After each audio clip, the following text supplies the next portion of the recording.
नमस्कार दोस्तों, स्वागत है आपका फिनोवेशन मार्केट्स में। दोस्तों, क्या आपने कभी सोचा है कि आपके घर के बाहर जो नुक्कड़ वाली किराना दुकान है, वो अचानक गायब क्यों हो रही है? अगले 1 साल में 10 लाख दुकानें बंद हो सकती हैं और इसका कनेक्शन सीधा आपके मोबाइल फोन की एक ऐप और 11,000 करोड़ के एक बड़े आईपीओ से जुड़ा है। ये कोई मामूली बात नहीं है।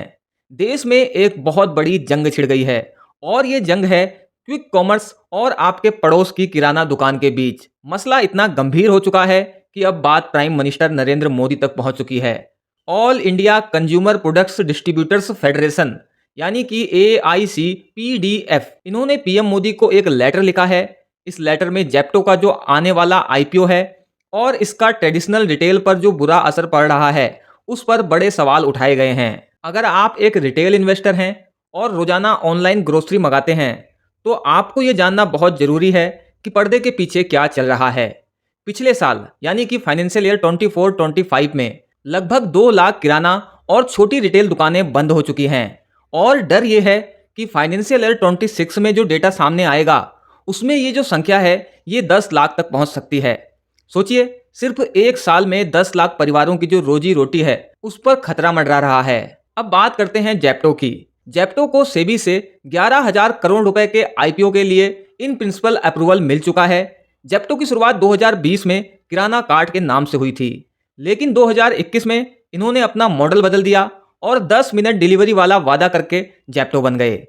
आज जेप्टो की वैल्यूएशन लगभग $7 बिलियन है। लेकिन यहाँ एक बड़ा ट्विस्ट है। जहाँ एक तरफ कंपनी का रेवेन्यू फाइनेंशियल ईयर 24 में 4,454 करोड़ रुपीस से बढ़कर फाइनेंशियल ईयर 25 में 9,670 करोड़ हो गया, वहीं इनका लॉस यानी कि घाटा भी 3,370 करोड़ रुपए तक पहुंच गया। सिर्फ जेप्टो ही नहीं, ब्लिंकिट और स्विगी, इंस्टामार्ट जैसे प्लेटफॉर्म भी इसी रेस में हैं। इन सब का मिलाकर 1 साल का लॉस 9,000 करोड़ रुपए से भी ज्यादा है।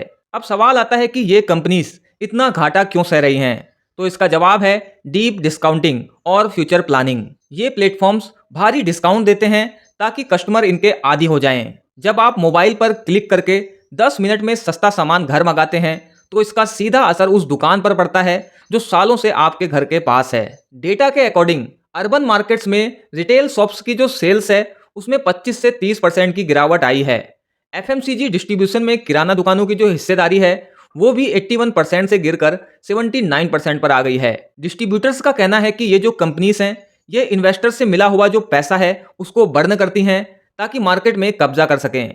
जब कंपटीशन खत्म हो जाएगा और किराना दुकानें बंद हो जाएंगी, तब यही प्लेटफॉर्म्स डिलीवरी चार्ज और प्लेटफॉर्म फीस बढ़ाने लगेंगे और तब आपके पास कोई और ऑप्शन भी नहीं बचेगा। इस पूरे इकोसिस्टम में सिर्फ दुकानदार ही नहीं, बल्कि डिस्ट्रीब्यूटर्स और होलसेलर भी पिस रहे हैं।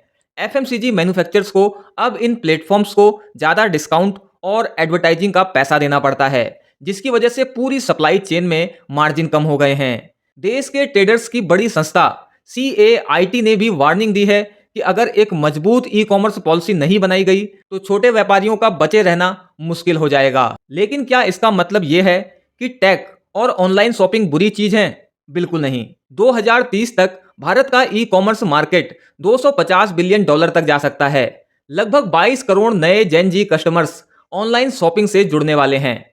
प्रॉब्लम टैक्स से नहीं है, बल्कि अनफेयर कंपटीशन से है। छोटे दुकानदारों के पास इतना पैसा नहीं होता कि वो सालों तक लॉस सह सकें। वो बिजली का बिल भरते हैं, किराया देते हैं और लोगों को नौकरी पर भी रखते हैं। अब बात आती है कि आप पर इसका क्या असर पड़ेगा। फिलहाल तो आपको डिस्काउंट्स मिल रहे हैं और सुविधा लग रही है, लेकिन लंबे समय में यह आपकी पॉकेट पर भारी पड़ेगा। जब एक बार मार्केट डोमिनेंस बन जाएगी, तो सुविधा की कीमत आपको चुकानी पड़ेगी। इसके अलावा हमारे देश का एम्प्लॉयमेंट स्ट्रक्चर भी बदल जाएगा। किराना स्टोर्स सिर्फ सामान नहीं बेचते, वो एक कम्युनिटी का हिस्सा होते हैं जो मुश्किल वक्त में उधार भी देते हैं। अब सवाल ये है कि क्या ये दोनों साथ में सरवाइव कर सकते हैं? अब यहाँ पर कुछ का मानना है कि किराना स्टोर्स को अब बदलना होगा। उन्हें सुपरमार्ट्स या ऑर्गेनाइज्ड फॉर्मेट में आना होगा, वैरायटी बढ़ानी होगी और खुद भी होम डिलीवरी जैसे ऑप्शन लाने होंगे। कई दुकानों ने ऐसा करना शुरू भी कर दिया है, लेकिन सर्वाइवल की ये जो राह है वो आसान नहीं है, खास करके जब सामने बिलियन डॉलर वाली कंपनीज खड़ी हों। AICPDF ने सरकार से मांग की है कि जेप्टो के आईपीओ को फिलहाल रोका जाए और CCI यानी कंपटीशन कमीशन ये जो डीप डिस्काउंटिंग है उसकी जांच करे। वो चाहते हैं कि एक ऐसी पॉलिसी बने जो छोटे व्यापारियों को बराबरी का मौका दे। डिजिटल बाजार में बड़े और छोटे दोनों के लिए जगह होनी चाहिए, वरना गली नुक्कड़ की ये दुकानें सिर्फ यादों में रह जाएंगी। तो दोस्तों, ये थी कहानी क्विक कॉमर्स और किराना स्टोर्स की बड़ी टकरार की। जेप्टो का आईपीओ और ये लाखों दुकानों का बंद होना रिटेल मार्केट का पूरा चेहरा बदलने वाला है। आपको क्या लगता है, क्या 10 मिनट की डिलीवरी के लिए हम अपने पड़ोस की किराना दुकानों को खोने के लिए तैयार हैं?